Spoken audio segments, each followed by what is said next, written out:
My fiancée confessed she was still in love with her ex, drunk, smiling, like she couldn't wait to watch my reaction. She thought she was humiliating me, destroying me, making me beg. Instead, I started planning the breakup before she finished talking, and somehow, that became the calmest night of our entire relationship. The scary part is, I should have left long before that night. I am Jeff, 29 years old. When I met Nicole, 28, I thought I'd won something. She was the kind of beautiful that changes the atmosphere around her. People looked. Men straightened up when she walked past. Women noticed too, some with admiration, some with jealousy. And somehow, she was talking to me. It was at a friend's barbecue party. I was standing near the cooler, pretending to care about craft beer, when she walked over. "You look bored," she said. "I am bored," I asked. She laughed immediately, touched my arm when she did it. That should have been my first warning. Nicole knew exactly how to make people feel chosen. That was her talent, making you believe you were the only person in the room when she looked at you. The rest of the night felt easy. Too easy. She laughed at my jokes, leaned into conversations, made direct eye contact in a way that felt almost intimate, like we were sharing a secret no one else could hear. When I drove home that night, I remember smiling at red lights like an idiot. I felt lucky. I didn't know yet that luck was about to run out. The cracks started early. I just kept sanding them down in my head. 3 months in dating, we went out to dinner. Nice place. Nothing fancy enough to justify what happened next. The waiter brought her salad. Ranch instead of vinaigrette. Nicole stared at it like he'd insulted her family. I said vinaigrette. The waiter apologized immediately, offered to replace it. His hands were steady, but his eyes had that look, the one people get when they're bracing for impact. But Nicole wasn't interested in fixing the problem. She wanted punishment. "Well, maybe you should learn to listen," she snapped. And I remember sitting across from her thinking, what am I getting into? Not because she was angry, because she enjoyed it. Afterward, in the car, I brought it up carefully. "You were kinda hard on him." Nicole rolled her eyes. "Oh my God, Jeff, he messed up a basic order. He apologized," I said, "and maybe now he'll pay attention next time." No guilt, no embarrassment. That was the moment I should have listened to myself. But I didn't, because Nicole was beautiful, because being with her impressed people, and because once you start building a future with someone, your brain gets creative. It starts translating red flags into temporary problems. She's passionate, she's stressed, she's just particular. No, she was mean, and I knew it. The engagement happened because it was next. That's the most honest version. Not because I couldn't imagine life without her. Because I couldn't think of a good enough reason to leave. My parents loved her, especially my mom. She had already started saying things like, "You'll have beautiful babies." My friends thought I was insane for hesitating. "Dude, look at her." That was always the argument. So when Nicole started talking about rings and timelines and venues, I just moved forward. I proposed at a rooftop restaurant. The city lights stretched out behind us. Nicole cried. People clapped. And standing there with her arms around me, I had a horrifying thought. I don't think I want this. But by then, it already felt too late. Wedding planning turned everything worse. Because now Nicole had a project. And Nicole treated every interaction like a battlefield. She fired the florist first. She doesn't understand my vision. The woman looked like she was trying not to cry while Nicole criticized things. I sat in the corner, pretending to read my phone, feeling sick. Then came the photographer. Nicole spent an hour zooming into engagement photos looking for flaws. "This angle makes me look fat." The photographer got fired too. The cake baker lasted one meeting. Afterward, Nicole got in the car furious. "He seemed enthusiastic. He baked cakes, Nicole," I said. "And?" she asked. Every conversation became a negotiation. Every decision became a test.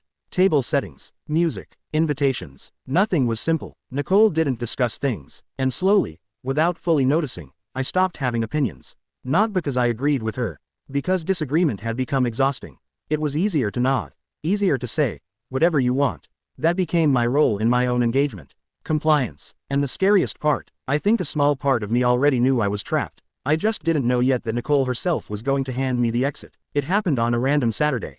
I was on the couch watching a movie I wasn't really paying attention to. Nicole had gone out with friends. Girls' night, which usually meant one of two things. Either she'd come home affectionate and loud, or angry about something that happened 3 years ago. I heard her before I saw her. The front door hitting the wall too hard. Her heels uneven on the floor. Click, pause, click, stumble. The sound of someone trying very hard to walk normally. I muted the TV, already bracing myself. Nicole stumbled into the living room holding her purse like it had personally offended her. Her hair was messy in a way that wasn't intentional. Lipstick faded, eyes unfocused. "Hey," I said carefully. She ignored me, just stood there for a second, looking at me, not drunk happy, not emotional, contemptuous, like I was something disappointing she'd found stuck to her shoe. Then she sat across from me, hard enough that the couch creaked. "You know something funny?" she asked. That tone meant danger disguised as honesty. I said nothing. Nicole leaned back, looked directly at me. I'm still in love with my ex, Derek. There it was. No build-up, no hesitation. Just dropped into the room like a grenade. He's the love of my life. She paused. Long enough to make sure I absorbed it. You're just a substitute. Another pause. I settled for you, and something strange happened in my head. No anger, no heartbreak, no panic, just relief. Pure, immediate, like someone had opened a window in a room I didn't realize I couldn't breathe in. Because suddenly, everything made sense. Why I'd been miserable, why I felt trapped, why every future conversation felt like a negotiation with myself. Nicole thought she was destroying me. I think my lack of reaction confused her. She stared at me, waiting, for yelling, for pleading, for something to confirm she still had power over me. When she didn't get it, she pushed harder. You're so pathetic, she said. Still nothing from me. You won't even defend yourself. Then she laughed. Mean, drunk, performative, like she expected this moment to become a story she'd tell later. The night she shattered me. But I wasn't shattered. I was free, and for the first time in months, maybe years, I felt calm. Real calm. I looked at her for a long second. Then I said, okay. That stopped her laugh immediately. Not because I raised my voice. Because I didn't. I leaned forward slightly. Do you want to go back to Derek? Nicole blinked. The question threw her off balance. What? Do you want to be with him? I repeated the question. She paused to think. Then, yes. Not confident anymore. Not triumphant. Confused. Because this wasn't how the scene was supposed to go. She had expected drama. I gave her calm. I smiled. Perfect, I said. Now she looked nervous. What? I have a plan. That sentence sobered her up faster than water ever could. I grabbed my notebook off the coffee table. Opened it calmly. We call off the wedding mutually. Nicole stared at me, silent. We split whatever deposits we lose. I kept going. Organized. Clear. We tell people we realized we weren't compatible long-term.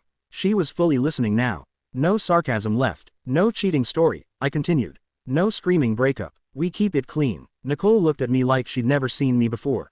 Because she hadn't. This was the first time in our relationship I wasn't trying to survive her. I was leaving her. Emotionally, I had already walked out the door. But, she said slowly. I could see her recalculating in real time. You're just okay with this? She asked. I almost laughed. No, I wasn't okay. I was grateful. You told me the truth, I said. And I meant it. For maybe the first time in our entire relationship, she had done something kind for me, even if she never intended to. The next few weeks felt strangely professional. Like we were dissolving a company instead of ending an engagement. Nicole sat at the kitchen table with her laptop. I sat across from her with a notebook. And together, we called off everything. Hi, yes, Nicole would say into the phone, suddenly polite in a way she never was with me. We've decided not to move forward with the wedding. Some vendors were kind. Oh, I'm sorry to hear that. Others sounded irritated before she even finished the sentence. Well, the deposit is non-refundable. The florist didn't even pretend to care. Nicole looked furious after that call. I almost smiled. Now she was trapped in conversations she couldn't control. Every cancellation cost money, venue fees, photography deposits, custom invitations already printed, sitting in a box we'd have to throw away, thousands disappearing piece by piece. And Nicole paid her half without arguing once. Maybe because of guilt. I didn't care enough to figure out. We drafted the breakup message together. Nicole wanted it to sound mature. I wanted simplicity. So we settled on, after careful consideration, we've decided to part ways amicably. We care for each other, but we're not right as life partners. We wish each other the best. We sent it out on a Tuesday afternoon. My phone exploded with texts flooding in. Are you okay? What happened? My mom cried. She had genuinely loved Nicole. I think ending the wedding hurt her. Are you sure? She asked me softly over the phone. And for the first time in months, I answered honestly. Yes. My friends treated me like I'd survived something. You're brave, man. I nodded at the right moments. Said things like, sometimes it's for the best. I never told anyone the real reason. But Nicole started changing. The closer we got to the actual end, the more uncertain she became. Like she'd expected resistance. Instead she got cooperation. And somehow that bothered her more. While packing boxes one night, she paused mid-tape. Are you sure you're okay? I looked up from wrapping dishes. Yep. She stared at me too long. The next day, are you seeing someone? No. Another pause. Longer. Do you think we're making a mistake? That one almost made me laugh. I realized then that Nicole had expected something very specific from me. She wanted proof that losing her destroyed me. That was the whole point of the confession. But instead, I'd turned into a project manager. The last day arrived quietly. Nicole carried the last box out to her trunk while I held the door open. It struck me then how strange everything was. Two people who almost got married, moving around each other like polite coworkers finishing a shift. There should have been something there. Grief, anger, nostalgia. There was nothing. When the trunk finally closed, Nicole just stood there in the driveway, waiting for something. I just smiled slightly, raised a hand. Drive safe. That was it. Nicole looked almost disappointed. Then she got in the car and left. And I stood there watching the taillights disappear down the street, waiting to feel grief or loneliness. Nothing came. I went back inside. The house was empty now. No tension in the walls. No criticism waiting. No emotional drama in ordinary questions like, what do you want for dinner? I ordered pizza, watched a movie Nicole would have called juvenile.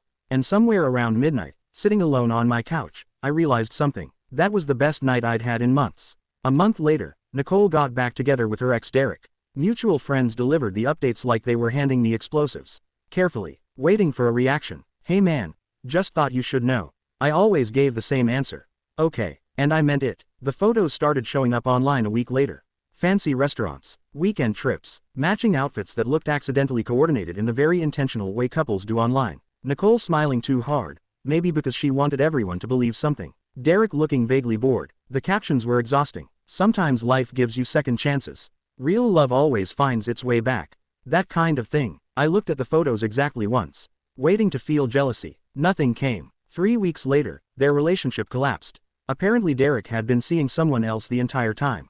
22 years old, worked in his office, blonde, pretty, and according to the version I heard, he dumped Nicole with the emotional warmth of canceling a gym membership. She was blindsided. Again, that part almost fascinated me. Nicole always believed she was the exception.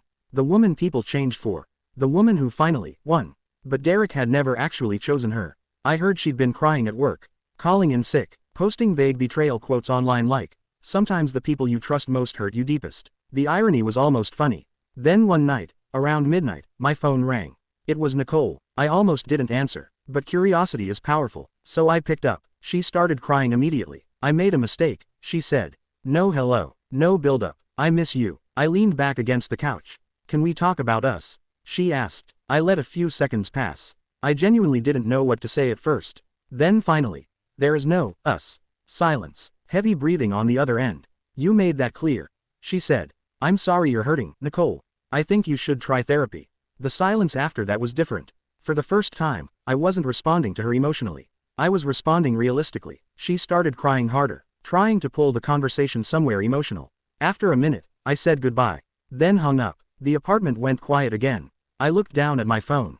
3 texts already. I didn't open them. Didn't need to. I deleted the thread, turned off my phone, went to bed, and sometime in the middle of the night, I woke up briefly and realized something strange. I hadn't dreamed about imaginary arguments.